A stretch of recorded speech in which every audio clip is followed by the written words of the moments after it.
It's Morning Edition from NPR News. I'm Steve Inskeep. And I'm A. Martinez. Marketplace Morning Report is coming up next, and then in 10 minutes at 9 o'clock, it's the BBC NewsHour on WNYC. Let's check in with London to see what they're working on. London, good morning. Good morning, WNYC. I'm Nuala McGovern. On today's NewsHour, the debate over whether hospitals can be battlegrounds as Israeli forces enter Gaza's largest hospital. Also, the bird of the century that causes Putiki Tiki pandemonium. That's BBC NewsHour coming up at 9 on WNYC.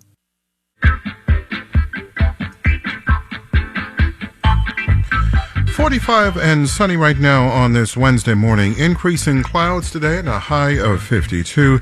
And then tomorrow warmer, will hit 60. Even warmer on Friday in the low 60s with a slim chance of afternoon rain.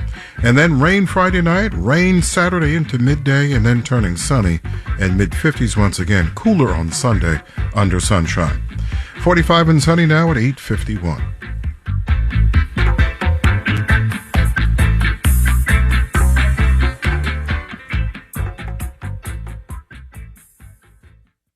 WNYC is supported by Pace University. Pace is committed to helping people go further with programs in environmental law, finance, nursing, and the performing arts in New York City, Westchester County, and online. Learn more at gogetters.pace.edu. On the next All of It. November is National Novel Writing Month. The goal is to draft a 50,000-word work in 30 days. Authors Elizabeth Acevedo and Matt Bell join me to offer tips and take your calls. Plus, artist Michael Richards' life and career was cut short by the 9/11 attacks. We'll talk about a major new survey of his work at the Bronx Museum. I'm Allison Stewart. Join me for All of It, weekdays at noon on WNYC.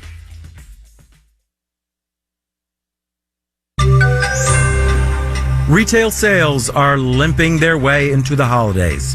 Marketplace Morning Report is supported by Total Wine and More, where shoppers can find a great Cabernet, bourbon, or sparkling wine for everyone on their list this holiday season. Total Wine and More. Drink responsibly. Be 21. And by Palo Alto Networks. Palo Alto Networks delivers what's next in cybersecurity innovation to protect today's digital way of life. Learn more at paloaltonetworks.com. From Marketplace, I'm Sabri Benishore, in for David Brancaccio. Retail sales in October fell 0.1%. That is a turnaround from September when they had increased 0.9%. Prices at the wholesale level just fell 0.5% in October. All of this supports a muted outlook for the holiday shopping season. Marketplace's Nova Safo has more. Retail sales are expected to increase during this holiday shopping period, but likely at the slowest pace in several years, and just about enough only to keep up with inflation. So many retailers are being cautious heading into the final months of the year. Take forecasts yesterday from Home Depot. In a call with analysts, merchandising chief Billy Bastek said they're already seeing shoppers pulling back a bit. We saw a continuation of a trend that we have been observing throughout the year, with softness in certain big-ticket, discretionary-type purchases. Instead of engaging in larger projects, customers continue to take on smaller projects. That kind of lackluster spending is unlikely to power Home Depot to a strong year-end finish. For the first time since the Great Recession, the company predicted that its sales will decline this year. The nation's biggest retailer, Walmart, skipped the usual seasonal worker hiring binge heading into the holidays, saying it had enough people on staff already. Meanwhile, Macy's, which has also signaled the likelihood of slowing sales, opened up fewer seasonal positions. I'm Nova Safo for Marketplace.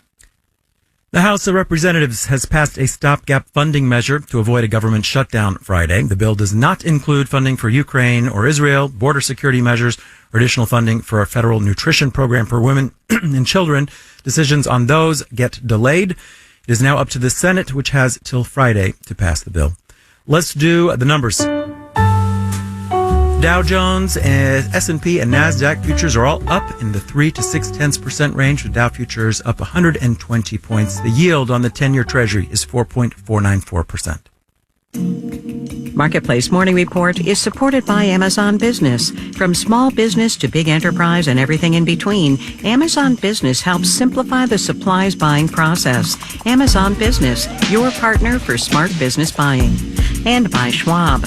Schwab offers investors choices like full-service wealth management, self-directed investing options, and trading on Thinkorswim. More at schwab.com. And by UKG, an HR payroll and workforce management solution designed to help make a fairy tale workplace a reality. UKG, our purpose is people. Water is both cheap and precious, something we literally cannot live without, yet often take for granted. But what happens when it runs dry or when water becomes unaffordable? That's what our Climate Solutions podcast, How We Survive, is digging into this season. Host and senior correspondent Amy Scott has an episode out today about a community near Scottsdale, Arizona that found its water supply cut off. She recently spoke with Marketplace Morning Report host David Brancaccio. All right, so this community, Rio Verde Foothills, what happened to its water supply? Yeah, so this is a community of about 2,000 homes scattered through the foothills outside of Scottsdale, Arizona. It's a really pretty place, but it's in an unincorporated part of Maricopa County.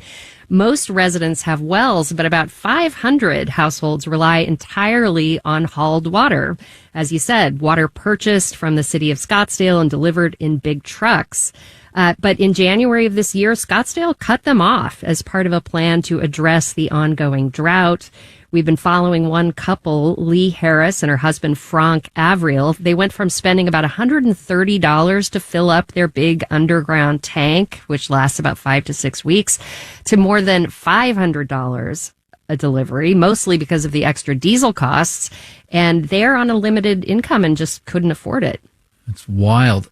How have they been managing? Well, I want to play you some sound of when I first met Lee back in June. I was walking up to her front door and noticed all these plastic bottles lined up outside. Turns out they were filled with rainwater that they had been collecting to flush their toilets. Now, you have to promise me to not think untoward of us because we've been literally camping in this house for 6 months now with no real running water. They ended up going almost 10 months, borrowing tap water from work and from friends, eating a lot of microwavable meals, collecting rainwater to flush the toilets. But, there wasn't much rain at all in Arizona this summer, and they were getting pretty worried. You are dangling a solution ahead. But before we get that, how common is this phenomenon of hauling water in America because the pipes have run dry? Well, one of the problems is that no one is really tracking this. A lot of rural homes in Arizona that don't have wells or where the water quality isn't very good pay to haul potable water. A loophole in Arizona groundwater law allows home builders to sell homes without a guaranteed water supply on land that's split into 5 or fewer lots. These are known as wildcat developments.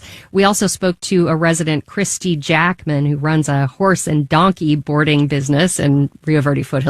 She has well water, and she blames the home builders for this crisis. Problem is you don't put houses for sale when there's no water underneath you in a place like this. You just got to build smart. So there's a movement in the state to close the wildcat loophole, but so far it hasn't gone anywhere. All right. So you host the Climate Solutions podcast, How We Survive. What are some of the medium-term solutions here?